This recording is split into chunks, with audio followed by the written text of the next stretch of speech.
Good morning, everybody. Welcome to IMC Live, the interactive webinar series hosted by the Industrial Marketing Collective. We are here to help you connect with your peers, sharpen your skills, and drive results in your work. I'm Peyton Warren, the marketing director at Gorilla 76, the industrial marketing agency, and one of your IMC Live hosts. So, speaking of connecting with your peers and sharpening your skills, have you heard about the Industrial Marketing Summit yet?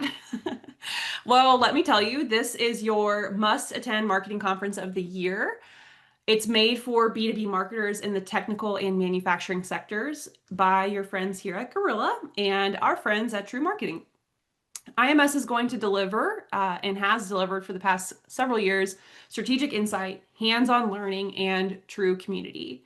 It's not uncommon for folks to say things like, I feel seen and I found my people, and we love it. So whether you're a team of one or leading a scaled marketing department, you will walk away from IMS ready to market smarter, lead stronger, and impact your business. We've got 3 in-depth workshops that were just announced last week, plus 2 full days of sessions led by practitioners. You don't want to miss it. Early bird tickets are on sale now until October 15th, so that's like 13 days. Learn more about it and get your pass at industrialmarketingsummit.com. Tangentially related, I want to introduce you to our guest today on the show, which is Taylor Corrado.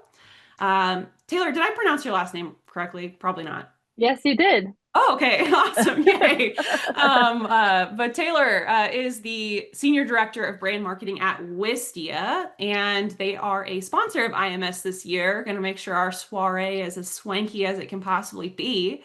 But beyond that, and more importantly, Taylor is a B2B marketer with more than 15 years of experience at a variety of companies and in a variety of industries. She's taken everything she's learned and she's going to distill it into like the next 40 minutes. So get your pencils up. Just kidding. But she is going to talk to us about something that Wistia does really, really well for itself, which is repurposing video content. I think it's fair to say most marketers inherently know that video is important, and we know that our audiences react well to it. So we want to focus on more of like the how. So Taylor, why don't you say Yeah. hello to folks? Hi, Introduce yourself. everybody. Yeah. Hi, everybody. I'm so happy to be here. Thank you for that great intro, Peyton, and thanks for having me today. So like Peyton said, I've got quite a bit of years behind me in marketing and have been at Wistia for about 5 years now, focusing on brand marketing. But I have a background in being a generalist, being the only marketer on a team, doing everything from social to events to writing content to hosting webinars, which still give me anxiety, even this one.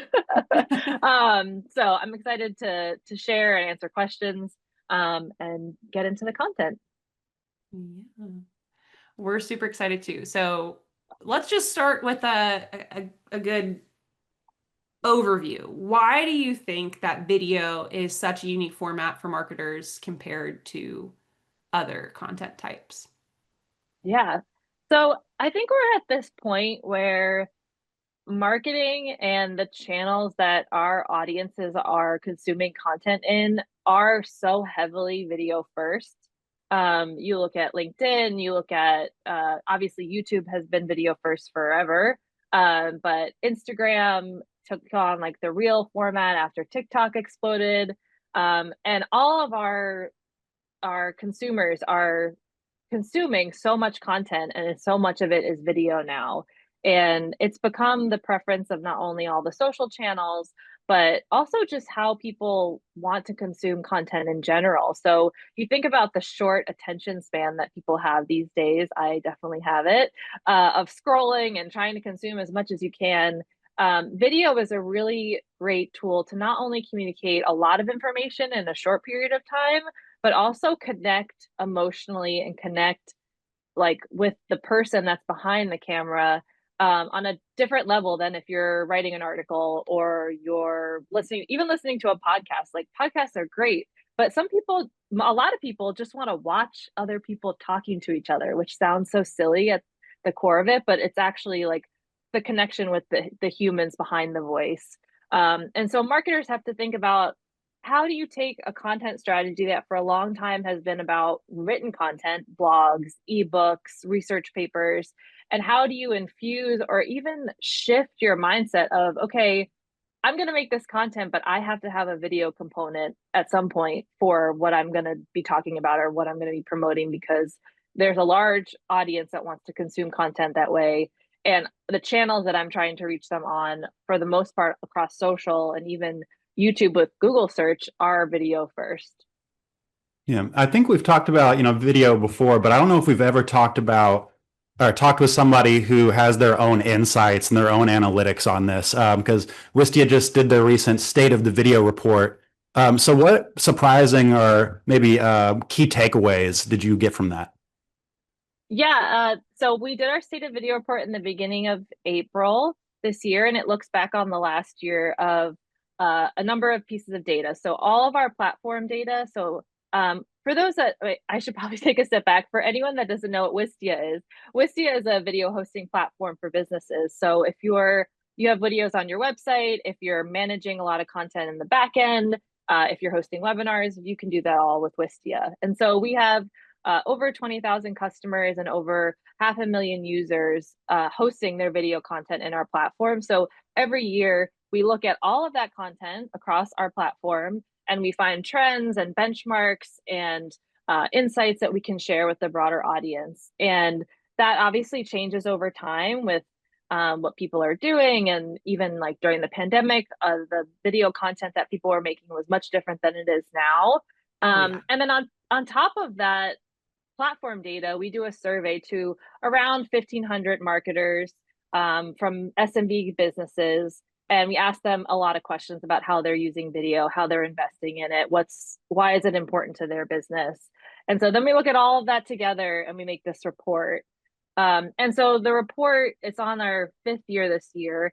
And this year, a lot of the insights were really around AI and video, and where AI is not only helping make video production easier, but it's actually like helping generate ideas and getting people that aren't video producers like myself just getting started over that hurdle of, I want to write a video script. Where do I start? I have a very bad habit of like looking at a blank page and not knowing what to do next. And a lot of the insights that we gleaned, that AI is really helping people in that, just like getting over the hump of getting started. We had a question in the chat about where they could get that report if they wanted to get a hold of it. Yes, I can drop the link in the chat actually. Yeah, thank you very much. Yeah, of course. And then some other insights that we found. Short form video content. So a lot of the content that you would see on social is really important for engagement, for getting in front of different eyes, getting more viewers. But long form content is really about driving conversion and driving not only maybe leads for your business, but also sales for your business. And so there was a real balance of like when to make what kind of content and what the goal is for it. So we talked a lot about that balance as well in the report. There's a lot in the report. I could probably spend a whole hour talking about just the report. Well, and I think that's also like it's funny, Alan said like this recent report, and it still feels very recent because you guys are still talking about it all the time. And like that State of Video report is one of the examples I think that we've just got to dive into deeper with you guys, because it feels recent. You continue to like mine it for all it's worth and then some. Even though it came out in April, it still feels very relevant to October. It is, yeah. So I mean, like, tell us a little bit more about like, I guess, what this report looks like for you guys, and how you guys are utilizing it, because it's not just like one of the things, like I've listened to your State of Video report podcast, and it was super insightful and really interesting, and like just another way where I could consume that information in a nice way while I rode my bike in the garage, and I didn't have to sit in front of a computer screen, which was nice. But there's other times where you're like, okay, I want to just like, how do you make sure that information is getting out? to folks without them having to download a giant PDF? Oh yeah, I mean, we've taken to get really meta, we've taken that report and repurposed it a lot through the whole year, which is why like it's still relevant today. It'll be relevant until the end of December when the data is considered old. But we use that report not only as like a way to launch something that's very research backed and host a live show, which Peyton, you mentioned also like you can just listen to it, you don't have to watch it, but we produce a live webinar that talks about the report and the findings. And then throughout the year, we're writing blog articles about different chapters within the report. We're taking chunks of content and data and writing something around like webinar analytics and how to get the most out of your webinars, or we're talking about AI and video in a blog article, or we're taking very like small tidbits of data and making a short social video for it and promoting that on LinkedIn or on Facebook to drive more downloads of the report. So we think about the report as a way to fuel a lot of content throughout the whole year. And we even did a speaking session on the report at HubSpot's conference last month. We truncated the report into 30 minutes and we talked about the most important things that we felt were relevant at this time. And that was like so easy because we had all the data and we had all the content ready for us back in April. And it just keeps working for us, you know, every month around producing even more content for it. Mm-hmm. Speaking of the data, before we get too much into repackaging content, just as a practitioner, I've noticed that we've had success with less polished, kind of raw social video, as long as it comes from the workplace and the setting. But when we have less polished, like talking head video, then that really hurts us. And I wonder what are you all seeing in the data about that kind of stuff? Because I'm just coming from, my own experiences.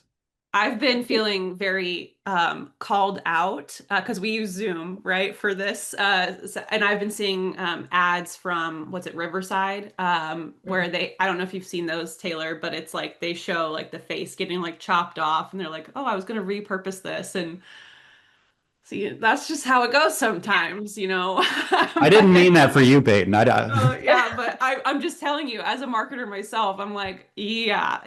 I feel the impact of that.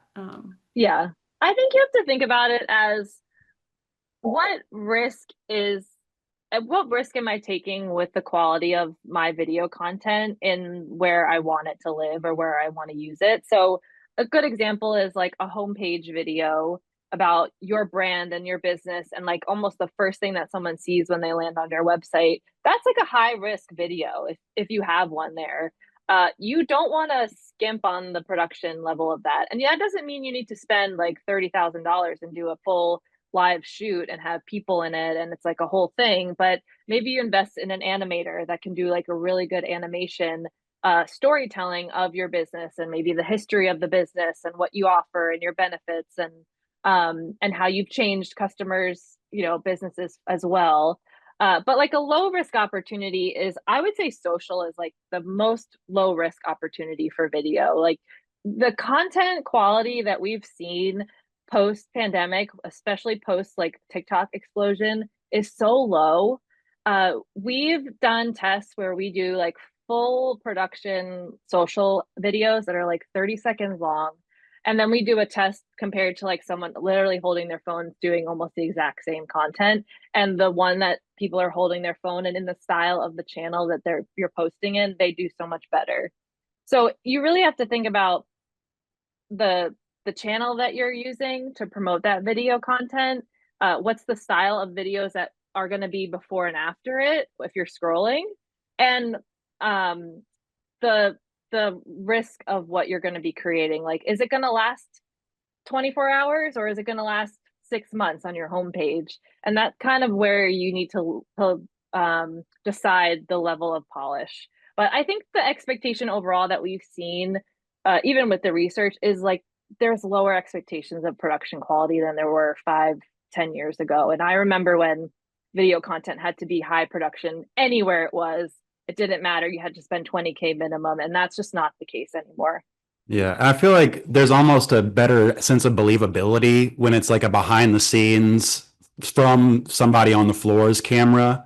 sense where it's like, okay, this is how it actually happens when no one else is there. Whereas whenever you have a super high polished video, it makes it evident that, okay, this is a special day. Yes, for sure. So let's talk a little bit more about how video has been supporting Wistia's own goals. I'm just really interested in this conversation because I think you guys do this really, really well. And I know, like Taylor, you said you've been on like that solo marketing team, you've been on the tiny teams, you've been at the small companies. Wistia's obviously a little bit different, larger marketing. You guys have talked about like that State of Video report being a little bit more polished and planned out. Erica, in the chat, you dropped that you've actually got a studio for some of your filming too. So this is not uncommon, right? That folks are doing this more and more, like those polished videos. So that's super cool. I guess like, can you just tell us a little bit more about like how this video specifically and how like everything that you're doing with it is supporting your own like program that you guys are running, and like why you've determined this is a high risk like asset, and how you're like investing in it and then getting as much out of it as you can. First State of Video report? Yeah, or I mean, I know you guys are doing this constantly too, because I've attended some of your own webinars, and Yes. I mean, you've kind of got like a good workflow too. Yeah, so I would say this is new for us.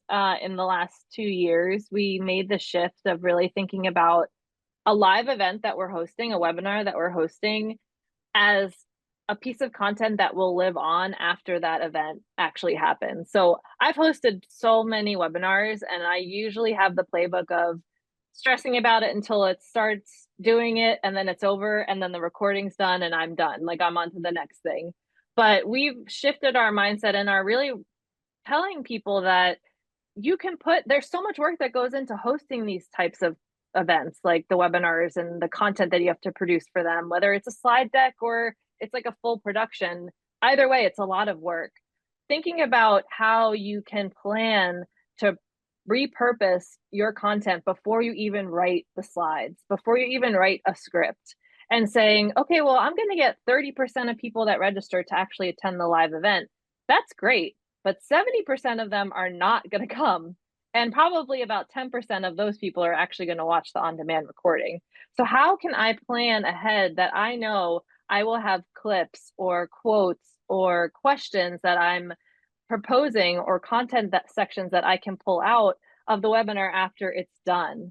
And I can use that as repurposed content on social, on my website, in emails, to not only promote the full long live event version, but also promote just the content that's within it, just the clip that I'm sharing.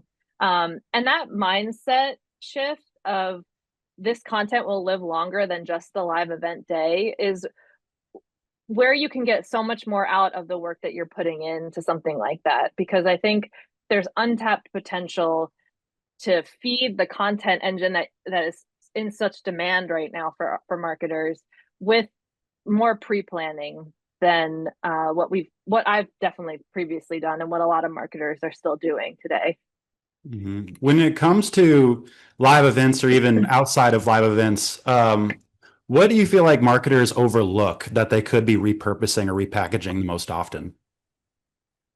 I think there's a few things. I think if you have a podcast, podcasts are great places to pull out quotes and to pull out, if you're doing a video podcast, even if it's on Zoom, pulling out, video clips from this podcast, and repurposing those for social. Those are great clips. We actually see more engagement on our podcast clips on social than the actual podcast episodes for our branded podcast, Talking Too Loud. So we don't even look at our listenership on the podcast itself. We look at the social engagement on the clips of the episodes.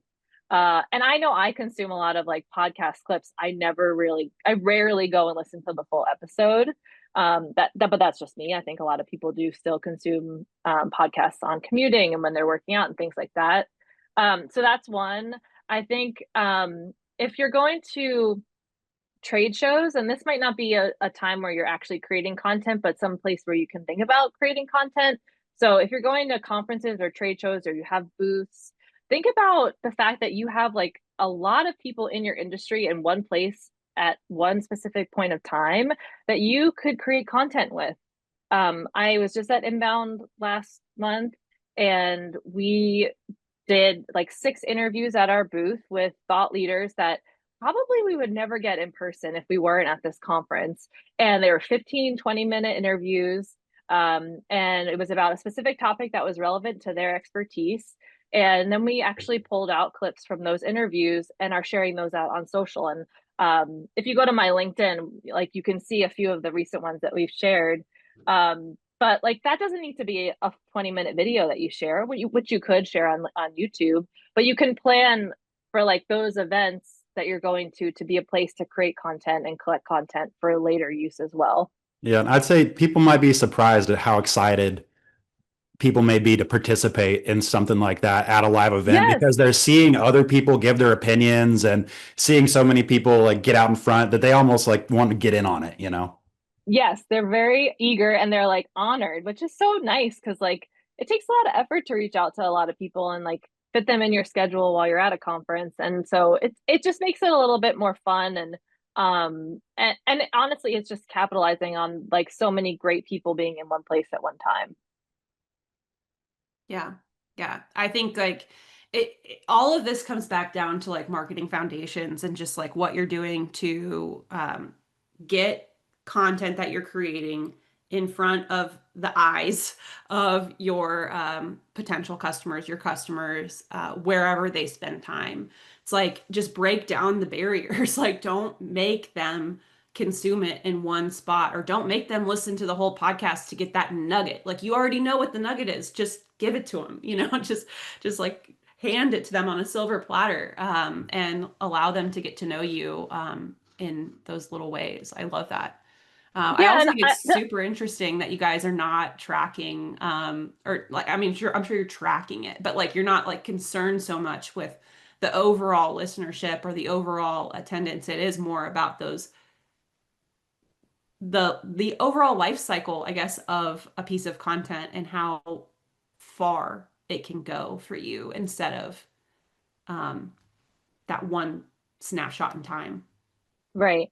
Yeah, and I think, I'm talking a lot about like content that you use for brand awareness and engagement at like the top of the funnel for people that may not be engaged with your brand or your company yet. I think there also is the case for customer engagement and customer content. You could have like a really great product video that you shoot on location that takes like a lot of resources, and maybe it's like really long and intensive, but maybe there's a few pieces of the product that you're walking through that you can pull out that solves like a very specific use case for someone. And it could be a current customer that doesn't know that that exists yet or like isn't using it right now and you want to try and upsell or cross sell them. Thinking about that content not only for awareness but also for customer engagement and expansion, because customers are still interacting with your brand. They're even more so probably than the people that you're trying to get to buy your products, and engaging them with video content and like engaging them on channels that they're on social is still a great place to consider like customer and product marketing, because it's not just about engaging net new audiences, it's also about engaging your current community, your current customer base, in the same ways and sometimes even in more depth. So this just came up in the chat, Taylor, and I know we talked about Yes. it before, about like that specific issue that comes up with like manufacturers. We talked about how like sometimes the product that you're doing or the service you're doing ends up being invisible for one reason or Right. another. And Yeah. I think like we talked about this because whether it's an NDA or it's like literally a little filter that sits inside of a steel tank, like how are you going to see that? How do you visualize that? Like what do you? And I know there's like different things that people are doing now with like CAD, whatever, to like graphics to make that stuff more visual. But it seems like that's a challenge that like Wistia has had to overcome as well, because like you guys are, I mean, a software, like there's screenshots, but like, okay, you can show a screenshot, but like, how does that actually say what you do? You know, it's like, Yeah. so I guess I'm curious, like your take on like being able to use video and showcase yourself, your service, your product without being able to really capture it super well all the time. Yeah. I think there's two ways to think about this, and there's probably more, but the two that come to mind. One are animation. Like if you have a product that like you can visualize in an animation and how it works, that's probably an alternate way of actually showing how it works versus actually like taking a video of it out wherever it is, and it you can't capture what it does just by like a 2D video. So thinking about how animation can help you like communicate the product that you're trying to sell in a fun or interactive or 3D kind of way. And then the second thing is customer stories. So if you can't talk about the product and show it and have someone say, "Oh, that's something that I need," but they can't see it, like because it's you said I remember you saying it was like in a black box. I'm like, okay, well, you don't know what's inside the black box. You want to know how it impacted customers that are using it today.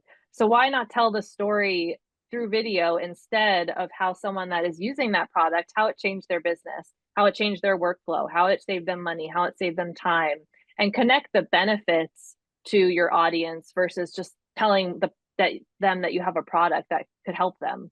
And that's where you need to like flip and kind of think about more storytelling and more getting more people on camera or having them talk about how they use it. But I think there's just you have to think outside the box of like, I need to show a product to tell someone that they should buy it. No, I can actually like tell the story of how it will benefit them from another customer perspective, or even like through your own perspective as a business. For us, for our software, we can share screenshots and screen grabs and like do video recordings of our screen and showing the product, but it's not the same as like hearing how customers use it or them getting into it themselves and using it. So I think thinking about creative ways of displaying or communicating the benefits of your product versus just telling people what it is something to think about. Mm-hmm. And we had a question in the chat that came up before we move on to our next topic. Karen, do you want to come on and ask it real quick? She's like, ah, I can't ever find my dang unclick audio thing.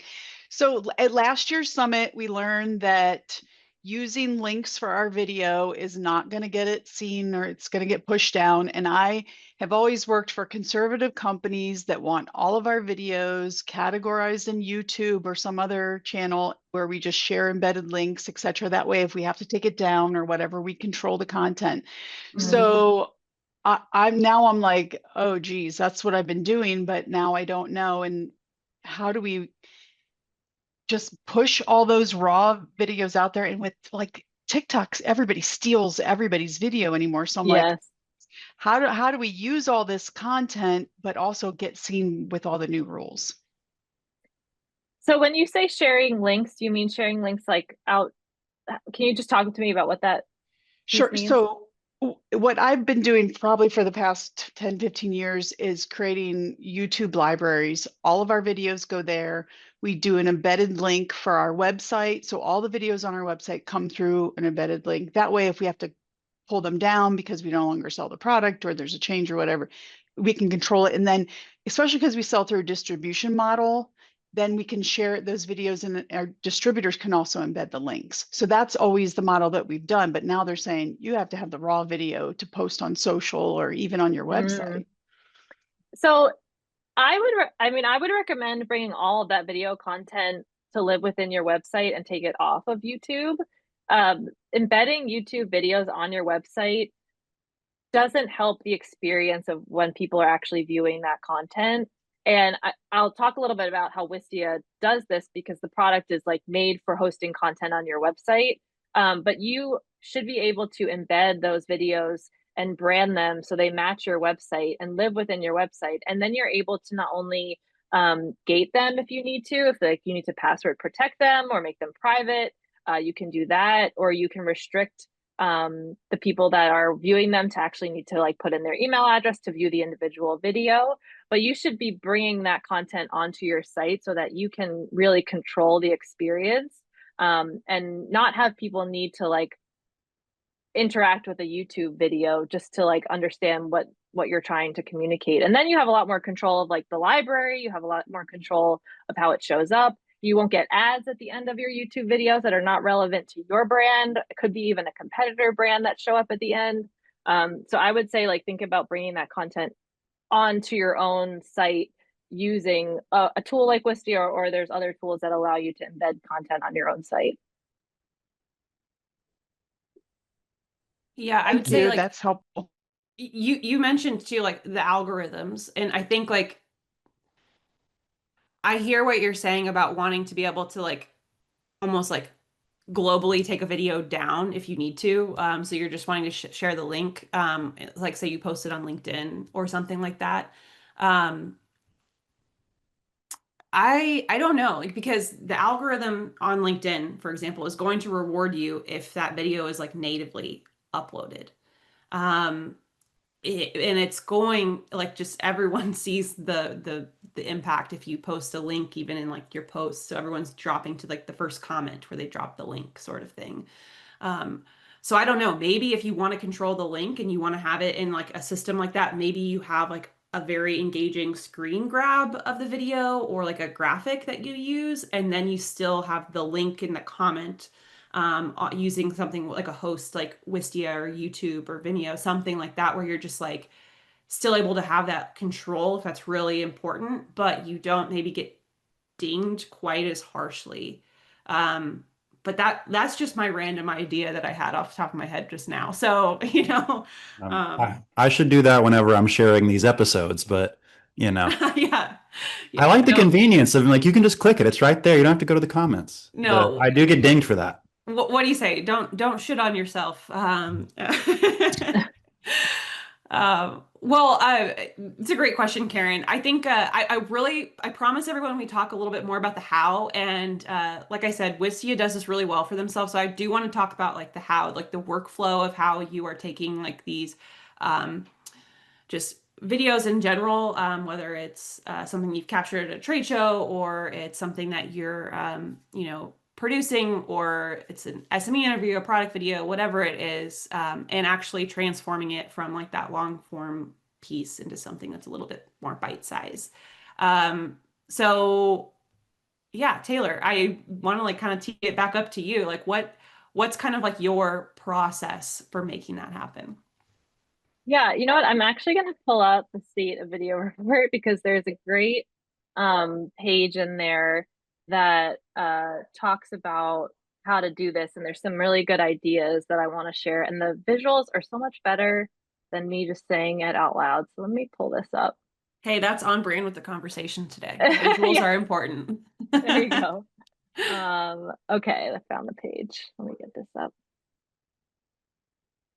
And oh, can I share my screen? Yeah. Okay, hold on. Classic. Give me a minute to share my screen. Okay. So, this is a page from our report. I'm going to zoom in a bit. And these are like 3 easy ways to get started with making video and then thinking about how you can actually like cut it down and repurpose it later on. So this is a page from our report. The first is around just like getting the idea started. So let's say you have a blog article that you've already written. It doesn't have a video in it. You can take that blog article, either the link or the copy of the actual post, drop it into ChatGPT or Claude or any of the AI platforms, and ask it to turn it into a 3-minute video script. Now, this prompt can be anything. It could be turn it into a 3-minute video script and give me 4 options for 30-second cut downs. You could refine the script that you get out of the AI agent. Like it doesn't have to be word for word. We usually edit everything that comes out of AI anyway. We never take it word for word. But this is a great place to like start with a framework for a script. The other ideas are around like if you have a campaign brief or an outline of an idea that you've been shopping it around, you've been trying to think about how to bring it to life, drop that brief or that outline into ChatGPT and ask it to give you 20 ideas for short form videos, or ask it to give you 10 ideas for short form videos and five ideas for long form videos. And then really picking your favorite ideas and trying to move those into video scripts and going back kind of to the first step. And then the last one is if you have a draft of an idea or a draft of a video script or an outline of a webinar or an outline of a research paper, and you want to actually consider how to make that into video content, put that whole draft or even the final version into AI and ask it to create 3 versions, maybe with different tones, different lengths, different cadences, and try and take 1 or 2 of those and take them and tweak them. But the idea is to really like we use AI a lot for idea generation and kind of like expanding what we already want to do into more options. But these are just like some fun, easy ways to get started and like get more out of the content that you already have or that you're already making. Mm-hmm. And how does using that workflow affect the team, and burnout and that kind of stuff?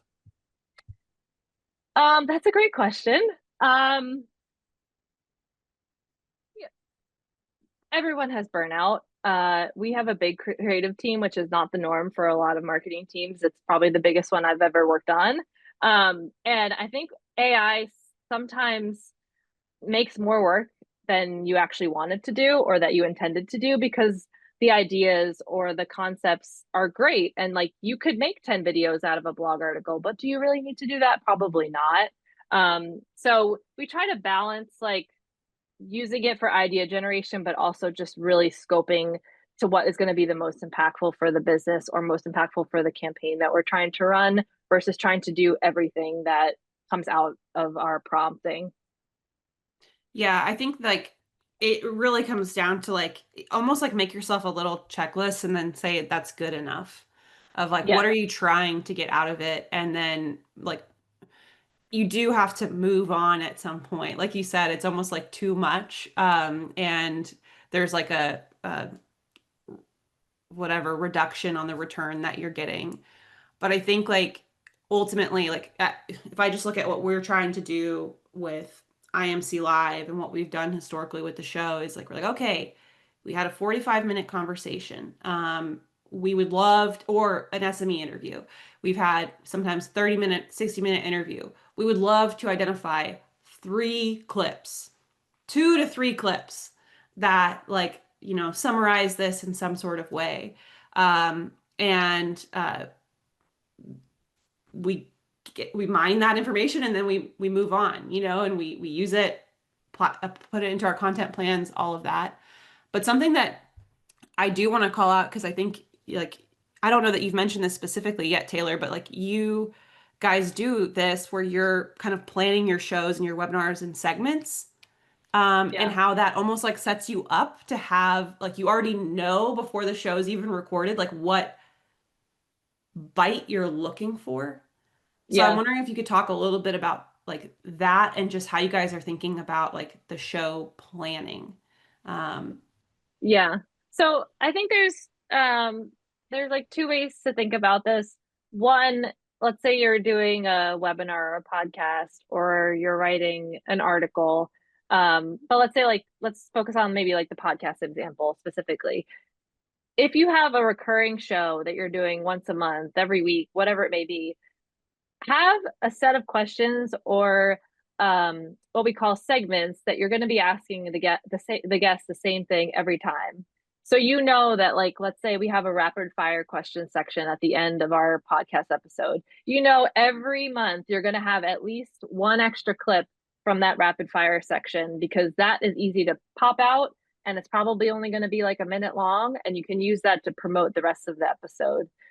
So think about like not only the questions that you can ask everybody that are very similar, or even just like something that you repeat all the time, because not only can you pop those out really quickly, you'll have those questions and you'll know, oh, this question's coming up, I'm going to cut this clip out. But then you can make like a super cut of like 10 guests that you've had over the whole year answering that same question. And that becomes like a really fun, engaging, maybe longer form content piece that you can promote the full podcast, like subscribe to the podcast or attend our next webinar and see like all these crazy, amazing guests that we have. So that's one thing to think about. The other thing is, for a webinar, back to that concept, State of Video Live, our live show, was typically just like a live webinar that we ran through slides and we talked about all the findings of the report. And then 2 years ago, we had the idea of doing more like a skit pre-recorded show that was 30 minutes long, and we had little skits that we wrote, kind of inspired by SNL. They some were funny, some were serious, and we took the idea of like a weatherman talking about data, or a guy at a data desk talking about all the data in the report. We had someone do like a 60-minute interview with AI this year, and we knew that like those segments we were shot pre-recorded, so we shot them before the actual live event happened, and then we knew that that segment could be pulled out for a clip, and we could make clips out of that clip. So we got like very meta. It got a little complicated, but just thinking about how not only can you pre-record content that you can use at your webinar or your event or whatever it may be, and then you can take that pre-recorded content and use it later on outside of the webinar itself. A great way to do this is like have interviews pre-recorded, that if you're doing a live event like this one today, let's say we did like a pre-recorded interview with my CEO and we wanted to show that clip of him talking about something about video, we could pull that up here today, and then we could use that tomorrow on a social post, separate from this webinar in total. So it's a big mind shift, and we had to make the shift too. But it's just thinking more long term about the content that you're producing and how you can set yourself up for success and easy editing after the fact, when the event or the podcast or whatever it is over. Yeah, I love how you're using the power of parody there, because no matter how great your technical information is, if nobody can sit through it, it's not going to do you any good. Yes. All about consumption. I love the idea about a pre-recorded webinar. Because you could have a CEO record a 30-minute talk that you reuse multiple times, and then they just jump on for the last 15 minutes to answer questions. Yeah, that's what we did. That's what we did the last 2 years. We did a 30-minute pre-recorded video, and then we jumped on at the second half of the hour and did 30 minutes of Q&A, and it was live, and we were on camera, and we were in still chat. Get good dialogue, but yeah, you're able to. And we were able to be in chat the whole time the pre-recorded content was going. So we could actually engage with people live while they were watching us, which was like kind of, people were like, is this live recorded? What's going on here? No, that's a mindset shift right there. Yeah. Let me tell you. Yeah.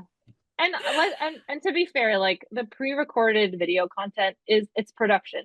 It's a lot of work. It's writing, and it's a couple of days of producing, but it just depends on the level of content that you want to do and the level of polish you want to do. Like you could do it in a day, you could do it on Zoom. We've done pre-recorded webinars on Zoom and interviews on Zoom before. It's just all a matter of planning ahead. Yeah. Yeah.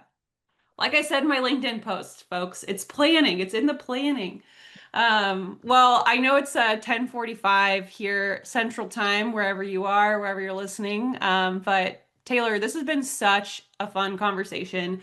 I've really enjoyed getting to know you and like learning more about you and how you guys are marketing at Wistia. It's just super cool. If folks want to connect with you, learn more about Wistia, talk about brand marketing, what have you, what's the best place to do that? Yeah, definitely follow and connect with me on LinkedIn. We try to share a lot of our learnings and content and behind the scenes stuff that we're doing at Wistia there. But yeah, that's the best place. Yeah, awesome. Cool. Well, we are super appreciative to have Wistia on board as our signature sponsor at the Industrial Marketing Summit. So early bird tickets, folks, they're on sale. Don't miss out. 2 more weeks. Prices are going to bump up after October 15th. It's industrialmarketingsummit.com. And then our next IMC Live, I'm going to be pulling Brendan up on stage with me to talk about metrics that matter. And we're going to talk about improving your own dashboard, by including more of those metrics. And last but not least, we do love to keep these conversations rolling. If you want to be part of that, you want to connect with other industrial marketers like you, join us on Industrial Marketing Collective. It's industrialmarketingcollective.com. You're sensing a trend here, I'm feeling. Yeah, let us know if you want to be part of that. And we will see you in a couple of weeks. But thanks, everyone.